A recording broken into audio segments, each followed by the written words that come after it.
Never in my life have I been proven more wrong than with my opinions about DanDaDan.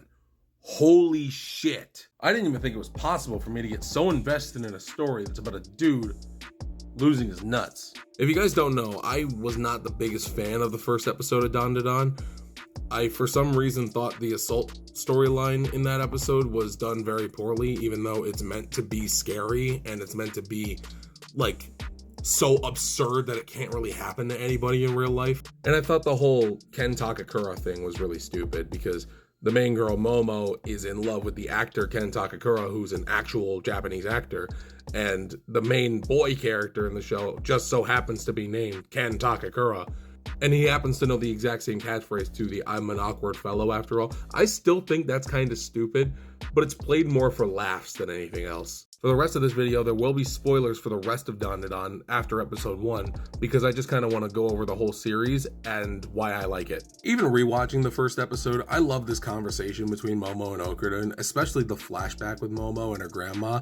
It really is beautifully done and is a great baseline for both of their characters and their relationship going forward. Plus, it doesn't feel forced. It feels like a genuine conversation starter, and especially a good reason as to why she believes in ghosts. I also fucking love Turbo Granny. She's so goddamn great. Episode 2 also has one of the coolest fucking monsters I've ever seen. A sumo wrestling kaiju alien is one of the most creative ideas I've seen in a long time. But Jesus Christ, what are these things' obsessions with our banana organs? These are so fucking weird. Oh, and not to mention, aesthetically, one of my favorite transformations of all time. I will say though, I like this transformation just a little bit more, just for how unbelievably scary it is.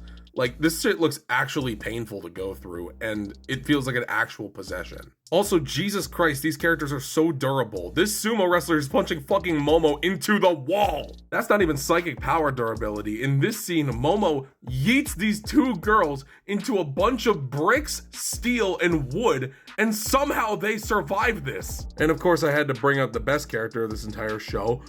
Good Lord! To explain my thoughts a bit more clearly, I will refer you to the Nerdy Urges podcast, hosted by my good friends Johnny Wolf and Mel.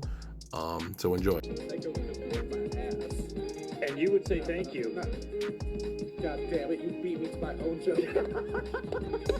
Episode 4 also has probably one of my favorite chase sequences in all of anime, with both Momo and Okudun using their abilities to kick Turbo Granny's ass and having it be scored by William Tell Overture. That's incredible. I also like that the episode is actually called Kicking Turbo Granny's Ass. I also really love Turbo Granny as a cat. I think that's funny. Ira's also a fun wild card of a character. She fully believes all the bullshit that she's saying about Momo. It's even better when she's like, I have this golden ball and I have a purpose to defend the earth because I'm too beautiful. It's like, bruh, shut up. Like, girl, you're shoving a testicle in this girl's face. Please stop. Why did episode 7 have to hit me so hard in the goddamn feels, man? Especially being a parent. This is incredibly tough to watch. This entire ballet sequence sealed the deal for me on why DanDaDan was so great, too. This is incredible.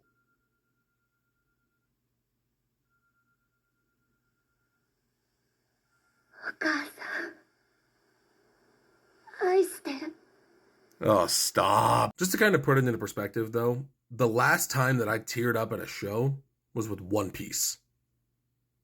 I could go more in depth with the show as well, like how I love Okudun and Momo as characters, how I really like Ira as well, because she's really silly.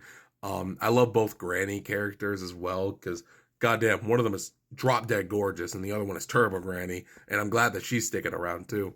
And I even like that new dude that they introduced into this show. He's a bit of a bitch, but I like him. So go give DanDaDan a watch. It's weird, it's beautiful, the romance is adorable, it'll make you cry, it'll make you laugh, it's incredibly funny. The action is on point, the characters are on point. Give it a spin, it's incredible.